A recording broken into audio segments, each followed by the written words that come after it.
Ape Out. It's a game that's pretty self-explanatory. It's a game where you play as an ape, And you and get you out. get out. Yeah. So is it like Ape Escape?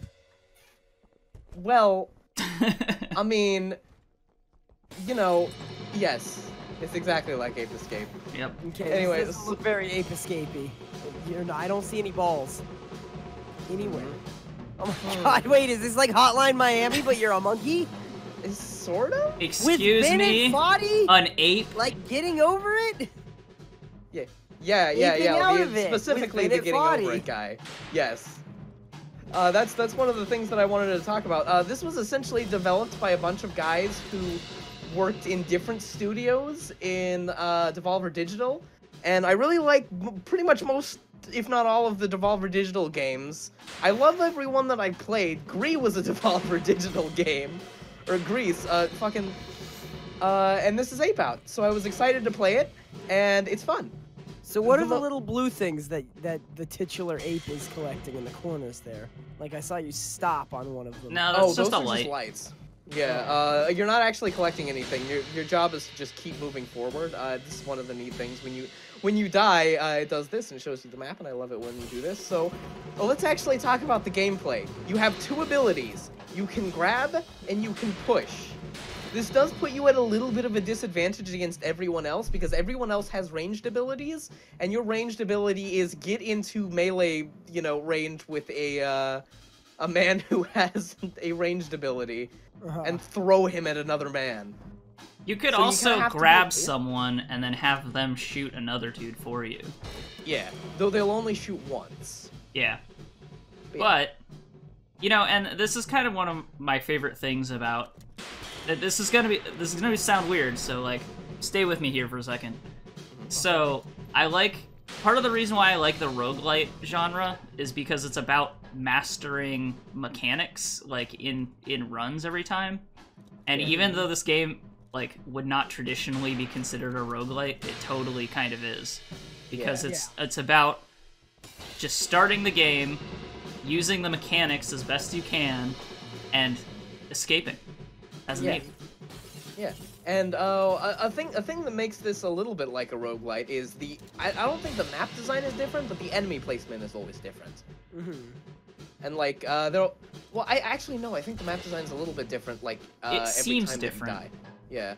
Yeah. But like they'll always be like it'll be like this point where there's always this hallway, and once you go through this hallway, then there will be elevators, but like where the elevators are will be different, and who comes out of the elevators will be different, and a lot of that stuff.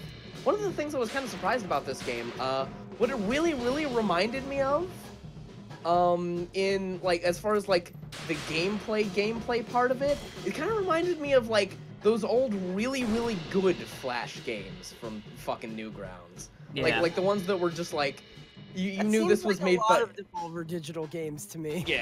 Yeah, well, I mean, Devolver is just a publishing studio.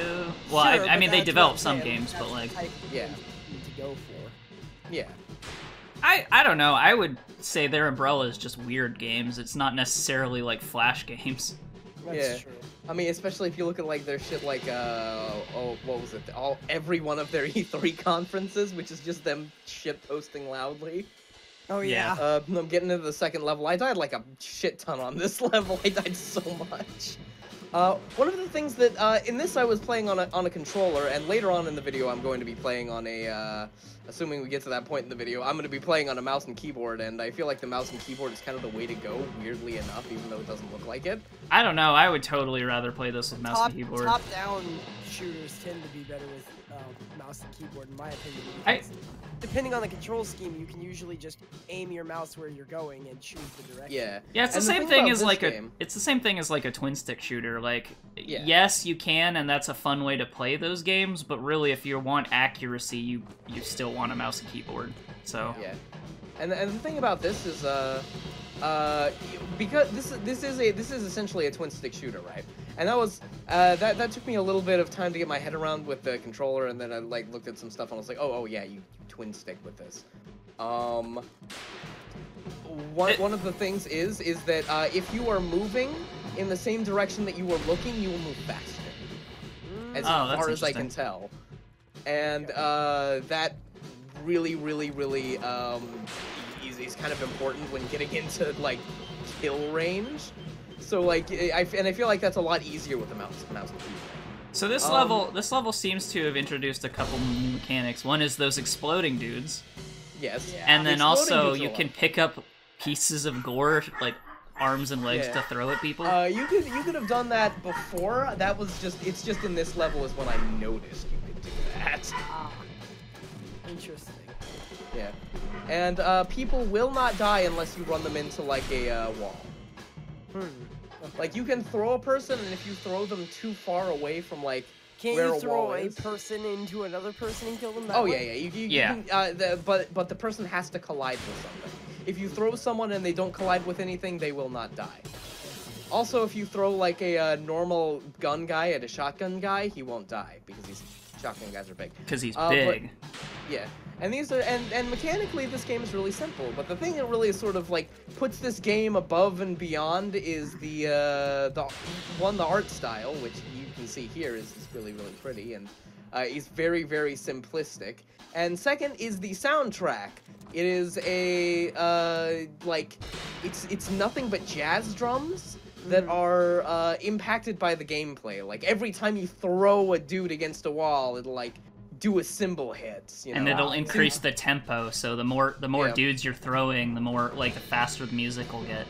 And then after a while it'll just kind of go down to like slow drums, and then it'll speed up again when people start shooting at you and stuff. It's really cool. That's my favorite aspect of this game by far. Yeah.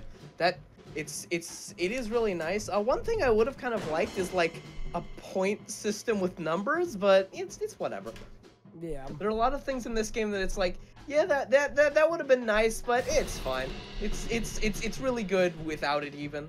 What was the thought? Oh yeah, this game is actually pretty hard. It looks pretty hard. You're making it look easy in here. Yeah. I don't know.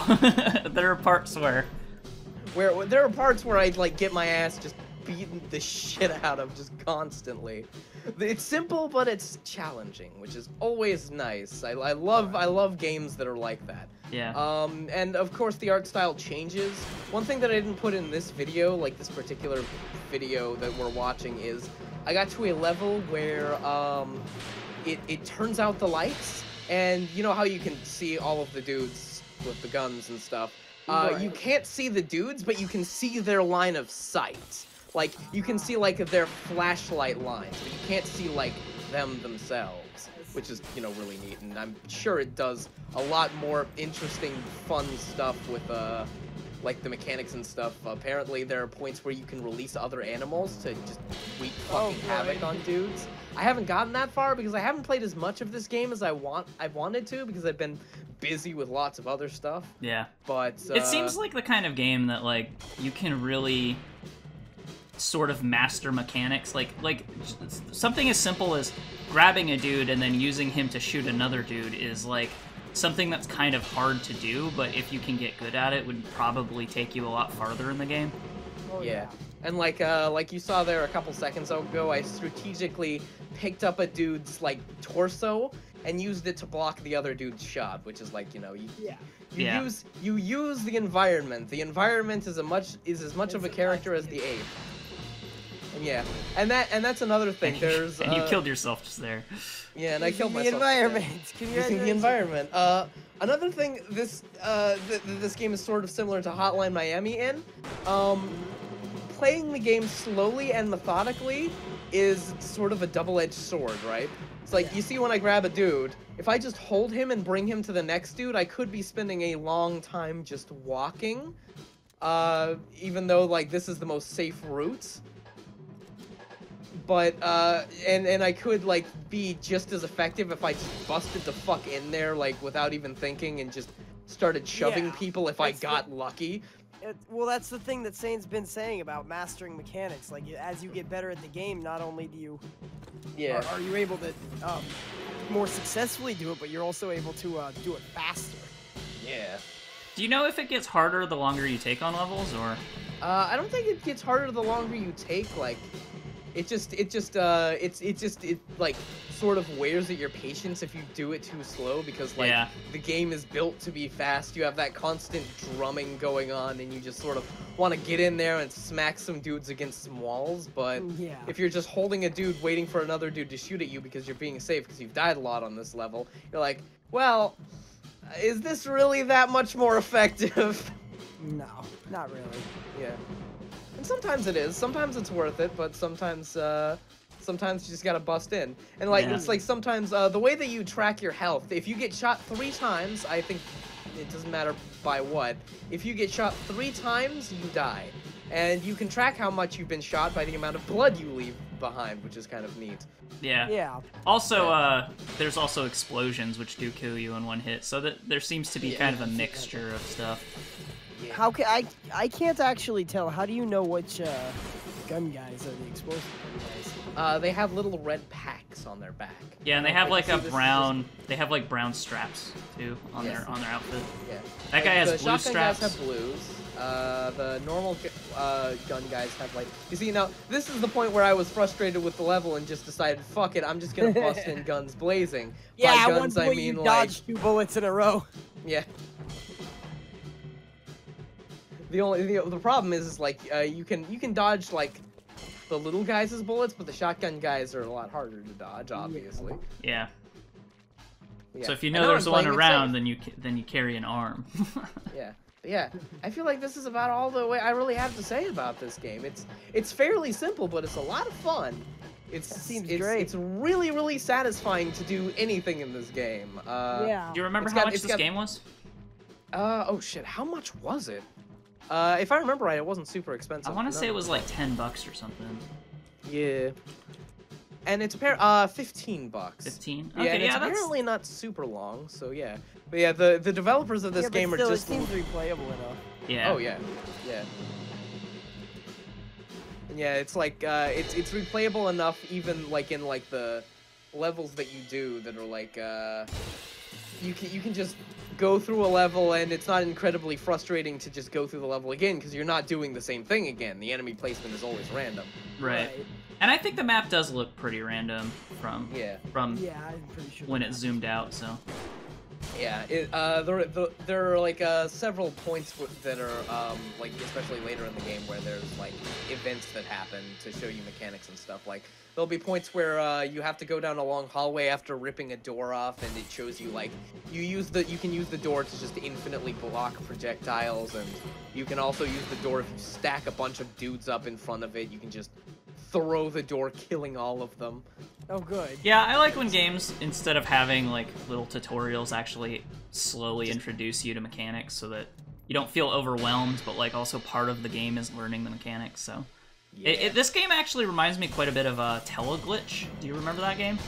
I don't. It's another roguelite kind of game where you have like random guns, and then you'll pick up other guns randomly from the environment, and it's like.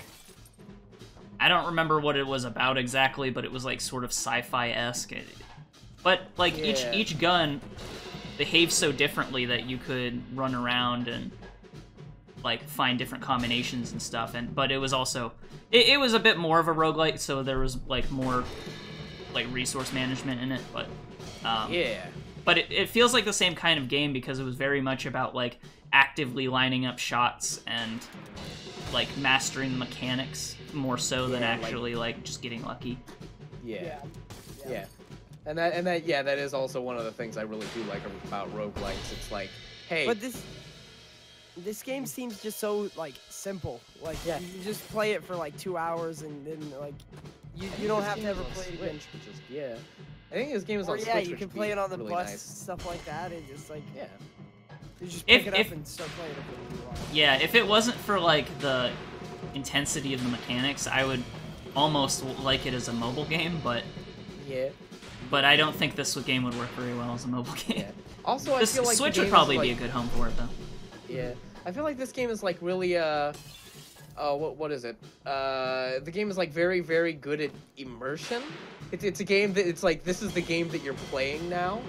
Yeah. With the soundtrack and the art style, it's very good at just like getting you in it. You know what I'm saying? Everything is so like coordinated well and designed together and like intelligently, so it feels like a whole game. You know what I mean? Yeah. Yeah.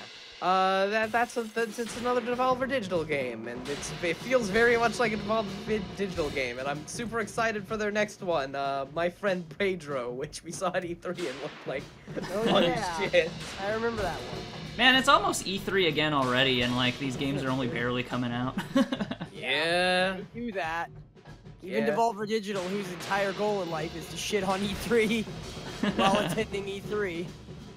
Yeah. And no one's showing up to E3 either. Well, Sony isn't, but Sony isn't, EA isn't either. Are you sure they're not doing like their own thing? Because they've done that the last few years. I think what they might be doing, they're not doing a press conference, is what they said. Okay. So they might do like a video or something, sort of like what Square Enix did last time. They're taking a shame gap year. Good. Honestly, they don't have any games right now, is the problem with EA. Anyway, that's a different topic. This is Devolver Digital, or this is Ape Out. And I think that's about it. I think you can get an idea of whether or not you like this game based on this. Next week when we cover Robot Unicorn Attack. How about no? All right. Thanks for joining us, and remember, as always, stay beautiful.